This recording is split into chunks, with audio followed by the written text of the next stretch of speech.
നമ്മുടെ കുഞ്ഞിന് വേണ്ടിയെങ്കിലും. നമ്മുടെ കുഞ്ഞോ? എന്നെങ്കിലും ഞാൻ ചൂണ്ടിക്കാണിച്ചു കൊടുത്തെങ്കിലല്ലേ അവന്റെ അച്ഛനായി നിങ്ങളെ 4 പേര് അംഗീകരിക്കൂ. ലതിക എന്നോട് പ്രതികാരം ചെയ്യാണ്. നിങ്ങൾക്കതറിയില്ല. ആ കുഞ്ഞൊരിക്കലും ജനിക്കരുതെന്ന് ആഗ്രഹിച്ചവളാണ് ഞാൻ. പിറന്നു വീണപ്പോൾ ഞാൻ അവനെ വെറുത്തു. പക്ഷേ ഇന്നെന്റെ ജീവനാണ് അവൻ.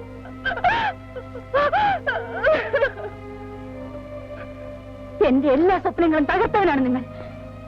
എന്റെ ശ്രീയേട്ടൻ എനിക്ക് നഷ്ടപ്പെട്ടു. എന്റെ അമ്മ മരിച്ചത് എങ്ങനെയാണെന്ന് അറിയണ്ടേ? എന്റെ വയറ്റിൽ പിറന്ന കുഞ്ഞിന്റെ അച്ഛൻ ശ്രീയേട്ടനല്ലെന്ന് അറിഞ്ഞപ്പോൾ പറയൂ, ആരാണ് ഇതിനൊക്കെ കാരണക്കാരൻ? പറയൂ, പറയൂ.